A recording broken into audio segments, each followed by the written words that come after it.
The alien captives watched with multifaceted eyes as Dr. Morgan and his team dismantled their equipment with unexpected precision. These humans shouldn't understand the technology, yet their fingers moved with growing confidence across control surfaces designed for appendages with entirely different neural structures. "They're adapting to our interfaces," the lead observer, Krell, whispered to his security officer. "This defies all predictive models." Commander Torres pulled off her environment suit helmet, dark hair falling across her shoulders as she approached the aliens. Unlike her science team's enthusiastic curiosity, her expression remained carefully neutral. "We know you understand our language," she said, gesturing to the monitoring equipment they'd discovered aimed at Earth's communication satellites. "So let me be clear. We have no intention of harming you, but we need answers." The Curiosity's small crew had quickly established a perimeter around the alien outpost. Lieutenant Parker, their security chief, maintained vigilance despite his obvious fascination with the aliens' weapon systems, sleek devices that seemed to blur the line between matter and energy. "Commander," he called, "you should see this." Torres crossed to where Parker had accessed what appeared to be a communications log. The holographic display showed thousands of transmissions sent from the outpost to somewhere deep in interstellar space. Each contained detailed analyses of human civilization, technological advancements, military capabilities, resource management, social structures, all catalogued with clinical detachment. "They've been studying us like lab specimens," Dr. Morgan said, joining them. His normally exuberant demeanor had sobered. "And if I'm interpreting these timestamps correctly, they'd been doing it since before the first moon landing." Torres felt a chill that had nothing to do with the outpost's alien atmosphere. Why hide? Why not make contact? The answer came unexpectedly from Krell, who had been watching the humans with increasing agitation. "You were designated as observation only," he said in carefully practiced English. "Your species develops unpredictably." "Unpredictably," Morgan repeated, intrigued. "Other species follow. Patterns. Logical progression. You?" Krell's breathing apparatus hissed as he searched for words. "You make evolutionary jumps. Stone tools to atomic weapons in an eye blink of cosmic time." Torres studied the alien's body language. Despite his different physiology, she recognized fear. "You're afraid of us," she realized aloud. "The consortium fears nothing." The security officer interjected, mandibles clicking in what Torres somehow knew was indignation. "We merely categorize potential disruptions." Lieutenant Commander Reyes, the Curiosity's communications officer, called from across the chamber, where she'd been working on the outpost's main transmission array. "Commander, I've isolated their subspace beacon. It's still active, broadcasting on a frequency we can't completely block." "What exactly are you telling your people about us?" Torres asked Krell directly. The alien's compound eyes reflected the station's emergency lighting. "The truth. That you found us before you were ready. That you show alarming adaptability.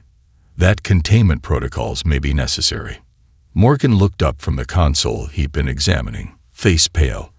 "Commander, I've accessed their threat assessment database. We're classified as a Category 4 civilization." "Meaning what?"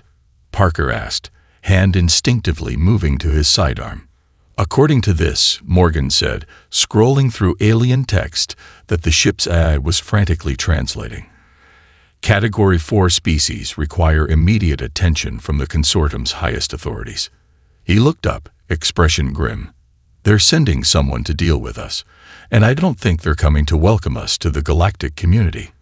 Torres looked around at her crew, the best Earth had to offer, and at the alien technology they'd already begun to understand. "Then we'd better make sure we're ready for them," she said. Ambassador Exorlath strode through the United Earth Council headquarters, his ceremonial robes brushing against polished marble floors that had been hastily adapted to accommodate the delegation's unusual gait. His 4 aides followed at precisely calculated distances, a formation meant to impress upon primitives the consortium's perfect order. Yet these humans showed no signs of intimidation. Instead, they watched with evaluative gazes that made the ambassador's skin ridges constrict uncomfortably. "Your defensive perimeter has 16 vulnerabilities," General Powell said casually as they entered the conference chamber.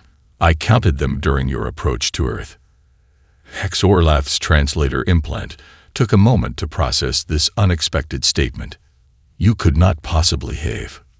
We mapped your shield harmonics within minutes of your arrival," Lieutenant Commander Mackenzie interrupted, sliding a datapad across the table. On its screen, a perfect three-dimensional rendering of the consortium flotilla rotated slowly, key systems highlighted in red. "Your primary reactor shielding is particularly concerning. We could offer some suggestions for improvement." The ambassador's senior aide, Vexenor, leaned forward to whisper, "They should not have this capability. Our systems are encrypted beyond." "We broke your encryption yesterday," Dr. Morgan announced cheerfully, entering the chamber with Commander Torres. He carried what appeared to be a half-disassembled piece of consortium technology. "Fascinating approach, really. Completely different mathematical foundation than what we use. Opens up some interesting possibilities." Torres gave Morgan a warning glance before addressing the increasingly agitated delegation. "What Dr. Morgan means is that our rapid adaptation to your technology should demonstrate that humanity is ready for a relationship of equals, not subordinates." Exorlath recovered his diplomatic composure with visible effort. "The consortium has integrated hundreds of species into our collective. Each finds their perfect role within our hierarchy. This is the natural order of galactic civilization. Natural for you, perhaps," Powell replied, "but not for us." The ambassador's patience thinned. "You misunderstand. This is not a negotiation. The consortium's protocols for emerging species are absolute. You will be protected and guided, or you will be contained." A tense silence filled the chamber. Torres exchanged glances with her colleagues before responding. "Perhaps you should see what humanity is truly capable of before making threats." She gestured toward the windows overlooking the landing field where the consortium shuttle rested. With perfect timing, a sleek vessel of unmistakably human design, but incorporating elements of alien technology, rose silently into view. Its hull gleamed with an iridescent coating that seemed to bend light around its contours. "Prototype defense craft," Mackenzie explained. "Built and operational within 20 days of studying your outpost technology." "Impossible," Vexenor whispered. "The engineering alone would take years." "Not for us," Morgan said, his pride evident. "We work differently than your specialists.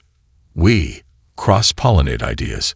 Hexorlath's inner eyelids flickered rapidly, a sign of distress that the humans couldn't possibly recognize.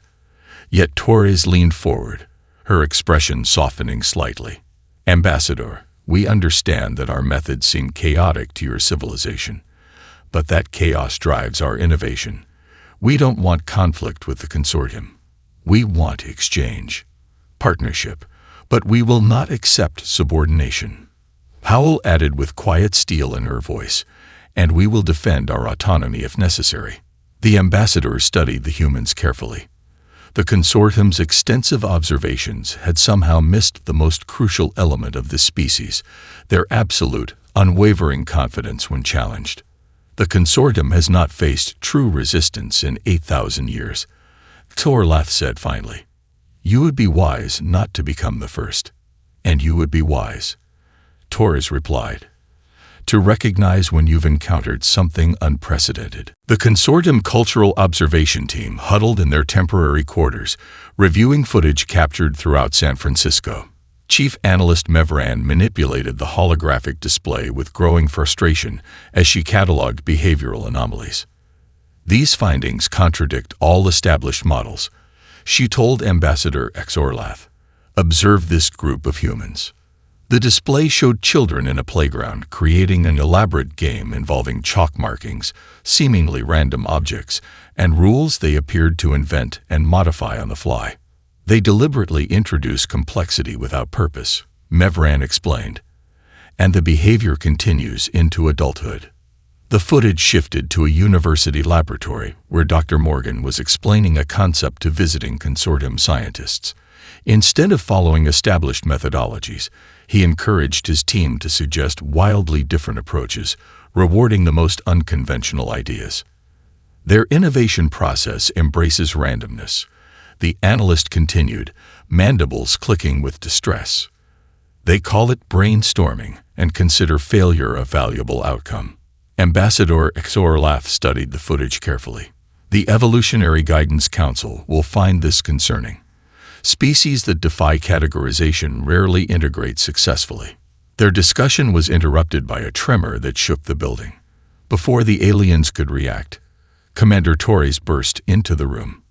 Ambassador, we need to evacuate. A 7.3 magnitude earthquake has struck offshore. Tsunami warnings are in effect. The delegation's security chief, Xerax, moved protectively toward Xorlath. Our shuttle can reach orbit within no time. Torres cut him off. The coastal evacuation takes priority. All aircraft are grounded except for emergency services. Without waiting for a response, she directed the stunned aliens toward ground transportation. Outside, the consortium delegation witnessed a transformation. The humans who had been conducting diplomatic pleasantries moments before now operated with coordinated efficiency. Torres spoke into a communication device, redirecting resources and coordinating with emergency services. Ambassador, your transport has advanced medical capabilities our first responders could use, she said. Would you authorize temporary access? Xorlath hesitated only briefly before nodding.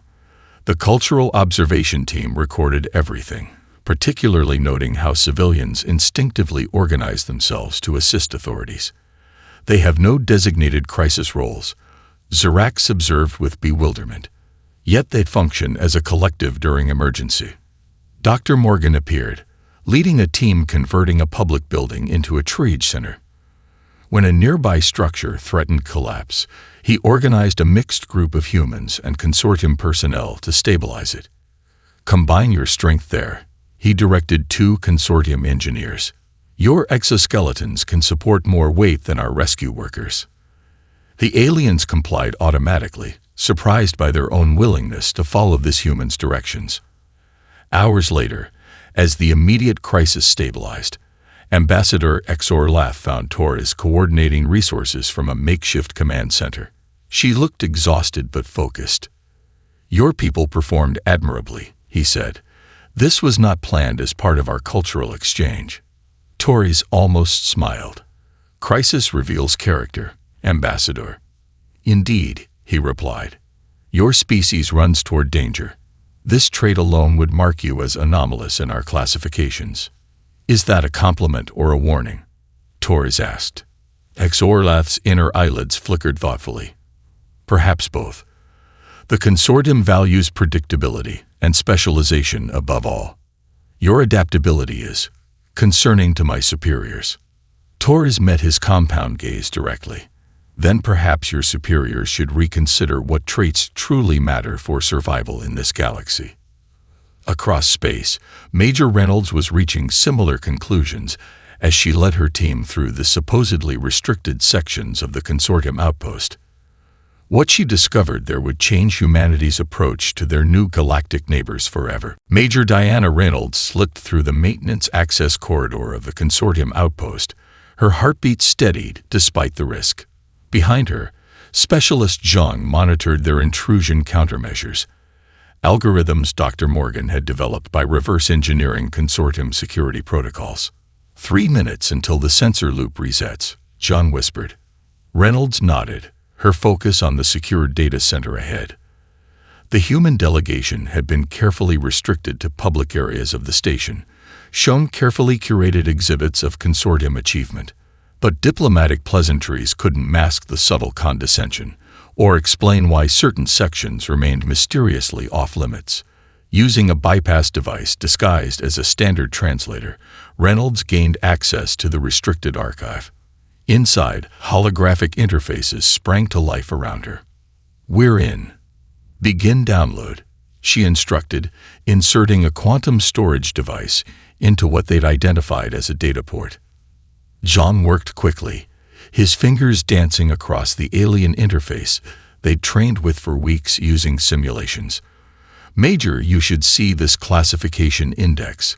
They have files on thousands of species." Reynolds scanned the directory structure. "Find anything labeled Earth, Human, or Sol system." "Got it. Multiple entries under Developmental Concerned Species. Wait." Zhang's expression darkened. "There's a subcategory labeled Containment Candidates." Reynolds felt ice in her veins. "Download everything." Returning to Earth, the intelligence team gathered in a secured underground facility. Commander Torres and Dr. Morgan reviewed the stolen data with increasing alarm, while General Powell paced the room. "They've been doing this for millennia," Morgan said, his usual enthusiasm replaced by quiet anger. "Identifying species with concerning traits and implementing what they call evolutionary guidance."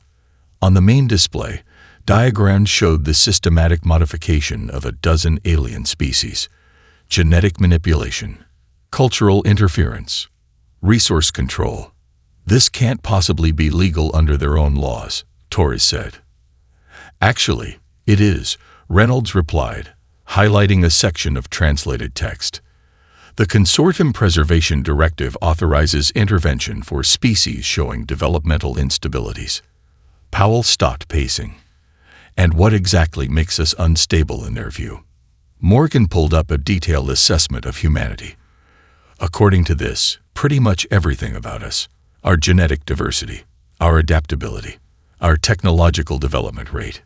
He scrolled through pages of analysis. "But what really concerns them is our combination of traits: individually adaptable, yet collectively cooperative, aggressive yet empathetic, specialized yet flexible." Torres studied the containment protocols with growing unease. "They've developed a tailored approach for Earth: genetic modification agents to be introduced gradually through seemingly beneficial medical treatments, cultural manipulations to increase specialization and decrease innovation. And if those fail," she paused, looking up grimly, "military containment." "That's not happening," Powell stated flatly. Reynolds accessed the final section of data. "There's more. I managed to capture recent Consortium Council communications." She brought up surveillance footage showing alien officials in heated debate. "Their leadership is divided on the human question. Moderates advocate patience, but the security faction is pushing for immediate action." The footage showed a high-ranking military official addressing the council. "History has proven that anomalous species must be controlled early. Humans combine all concerning traits we've previously encountered separately. Delaying intervention risks allowing them technological parity, at which point containment becomes exponentially more difficult." The evidence was irrefutable. Not only was humanity under assessment, but active measures were already being prepared. "Their containment fleet departed 3 days ago," Reynolds concluded. "Conservative estimate gives us 2 weeks before they reach Earth." Torres looked around the room at humanity's best defenders. "Then we have 2 weeks to show the Consortium exactly what happens when you threaten mankind." The United Earth Defense Council war room hummed with focused activity. Holographic displays showed the approaching Consortium containment fleet, 47 vessels of various classes, their energy signatures pulsing ominously as they moved through the outer reaches of the solar system. Their formation suggests a standard suppression approach, Admiral Zhang observed, manipulating the tactical display. "They'll establish orbital superiority before deploying surface assets." General Powell nodded grimly. "Conventional defense would be futile. Their weapons technology outclasses ours by centuries." "Conventional, yes," Lieutenant Commander Mackenzie interjected, entering the room with Dr. Morgan. "But we're not fighting conventionally." They unveiled their plan: Operation Scattered Light, developed through round-the-clock work by Earth's brightest minds. Rather than confronting the Consortium fleet directly, humanity would demonstrate capabilities the aliens believed impossible. 5 days later, Fleet Commander Dres Vox of the Consortium approached Earth with absolute confidence. His containment fleet represented the pinnacle of consortium military might, designed to subdue civilizations far more advanced than humanity. Final approach vector locked, his navigation officer reported. Scanning for defensive measures. You won't find any, Dres Vox replied dismissively. Their primitive detection systems likely haven't even registered our presence. The tactical officer suddenly straightened. Commander, energy signatures detected. Multiple points throughout the system. Before Dres Vox could respond, 57 small craft materialized simultaneously, appearing at precise intervals around his fleet. The vessels were unmistakably human in design, yet incorporated consortium propulsion and shield technology in configurations his engineers had never considered. Impossible, he whispered. They couldn't have developed jump capability this quickly. The communication system activated, displaying Admiral Zhang's calm face. Consortium Fleet Commander, this is Earth defense. Your vessels have entered sovereign human space without authorization. Dres Vox recovered quickly. We come under authority of the Galactic Consortium Preservation Directive. Your species has been designated for. We're aware of our designation, Zhang interrupted. We're also aware of your containment protocols. What you should be aware of is our response capability. On cue, Lieutenant Commander Mackenzie's prototype vessel executed a series of maneuvers that defied consortium physics models, accelerating, stopping, and changing direction with impossible precision. More disturbing to the watching consortium officers, the vessel's energy signature fluctuated in patterns suggesting technology they'd never encountered. What you're witnessing, Zhang continued, is humanity's response to threat. You believed you had decades before we could adapt your technology. You had days.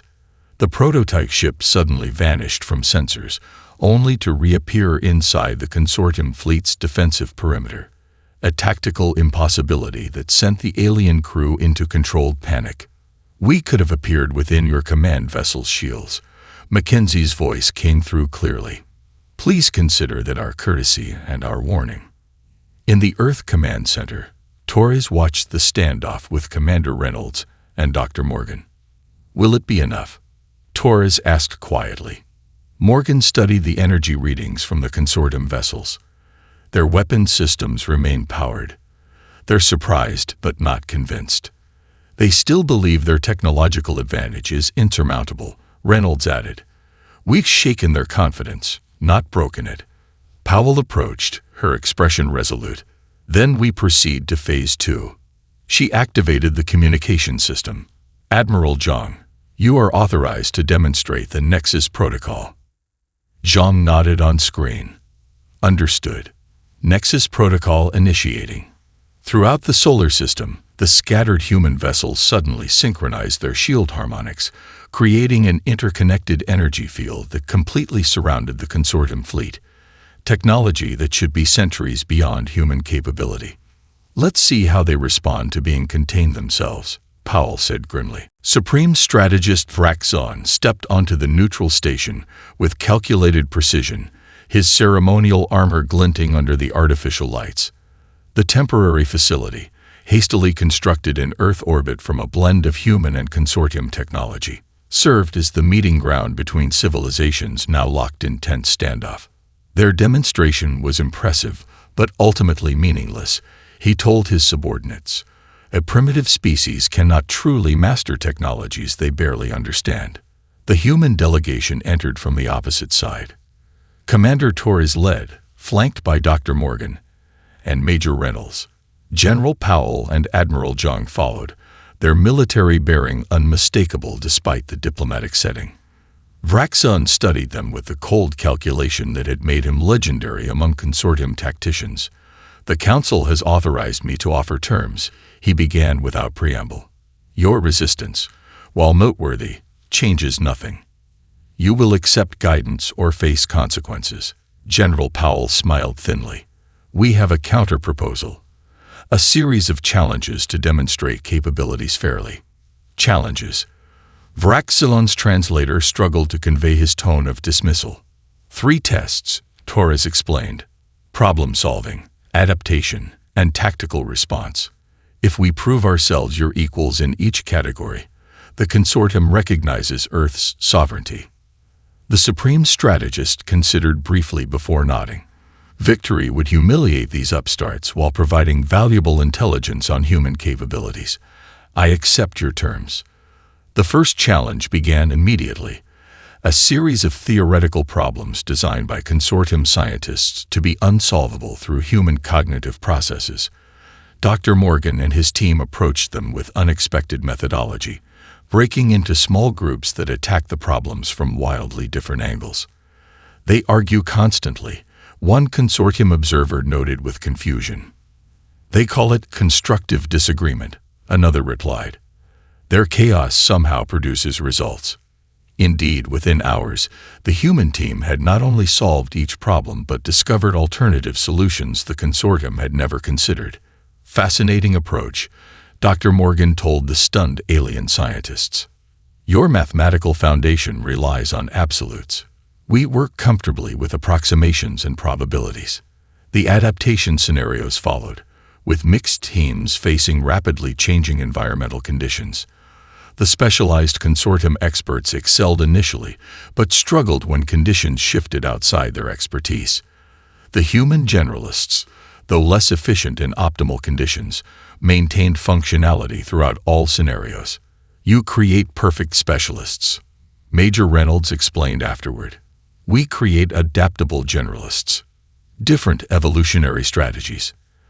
The final test, a simulated military exercise in an asteroid field, became the most revealing.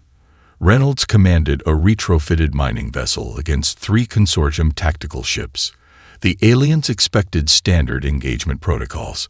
Instead, Reynolds employed what she called asymmetric tactics, deliberately triggering asteroid collisions that created chaos throughout the battlefield. This is not how space combat functions, the consortium commander protested as his carefully coordinated formation dispersed to avoid the cascading debris.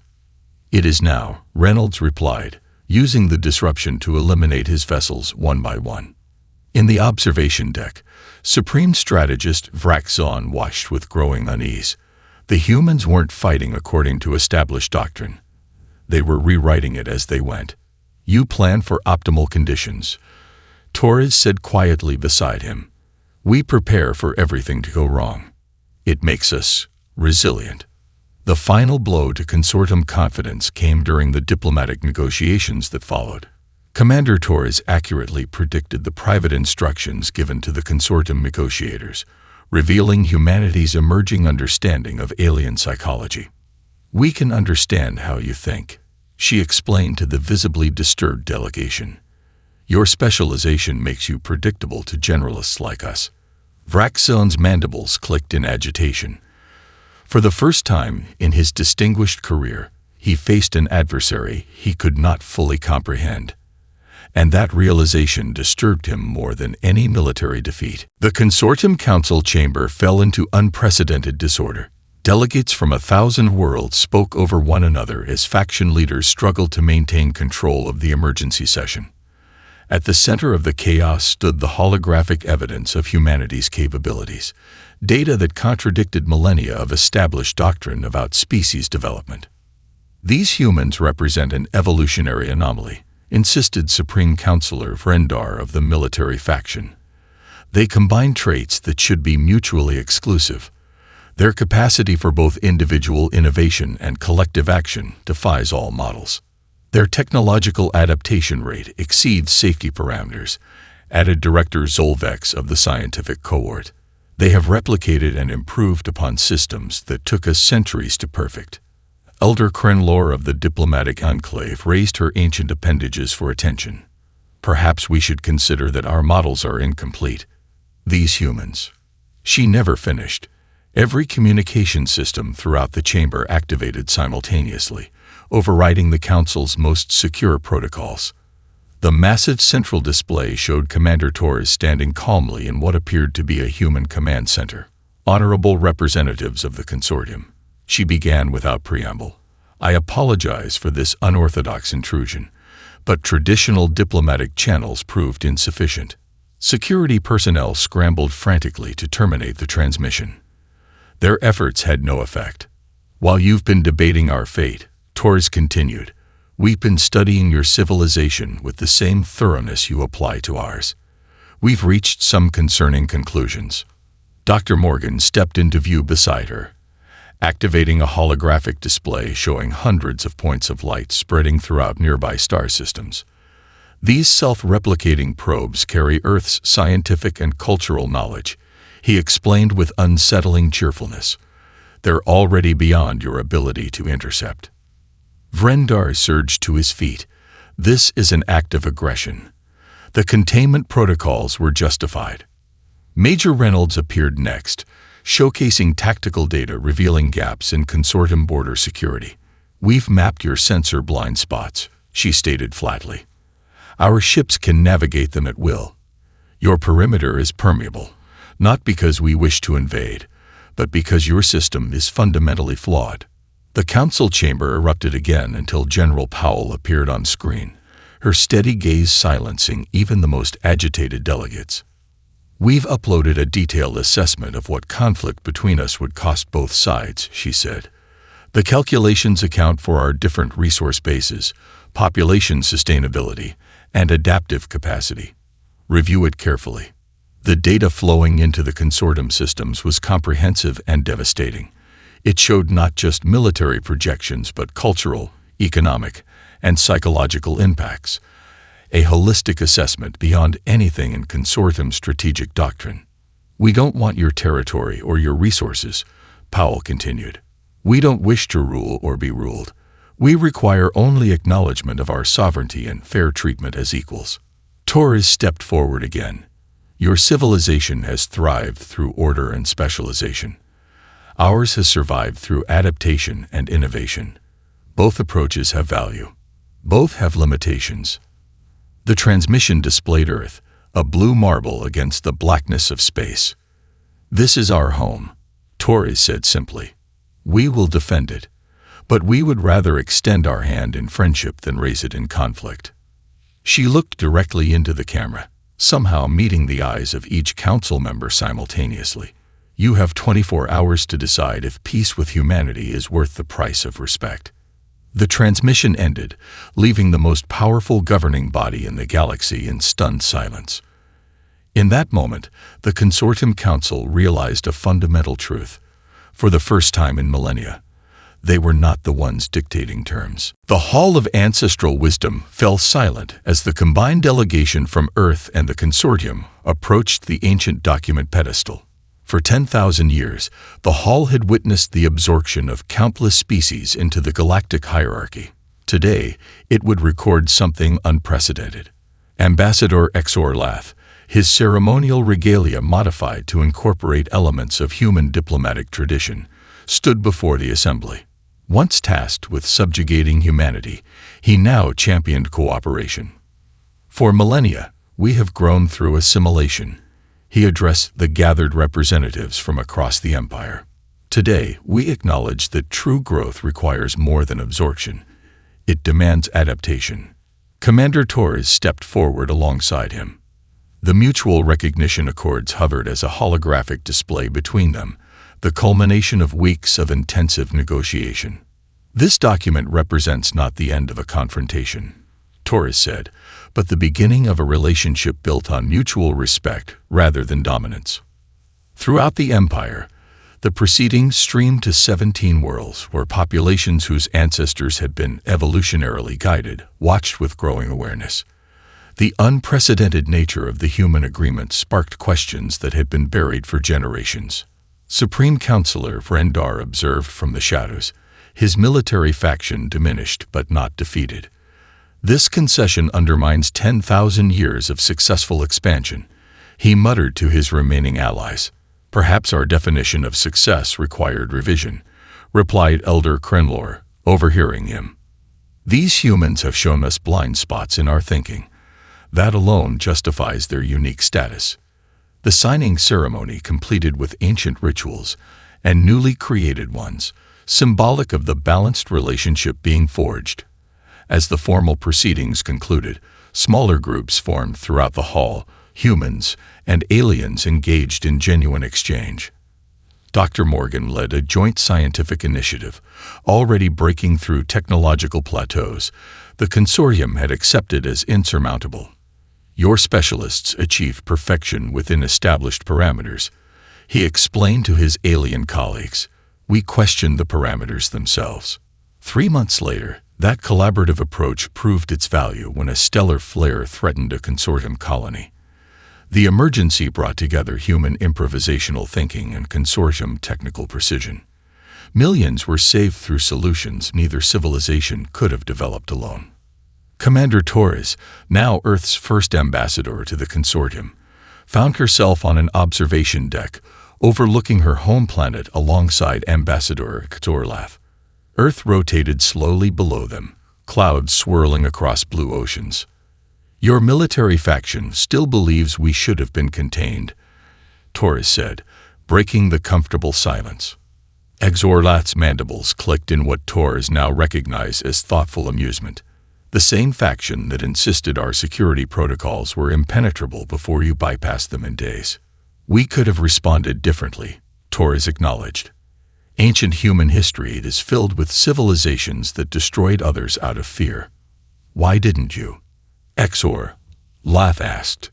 Torres watched her homeworld turn below. Because we've learned through our long and often bloody history that destruction is easy. Building something better is the true challenge. She turned to face him. Humanity doesn't seek conquest. We want to explore, connect, and grow.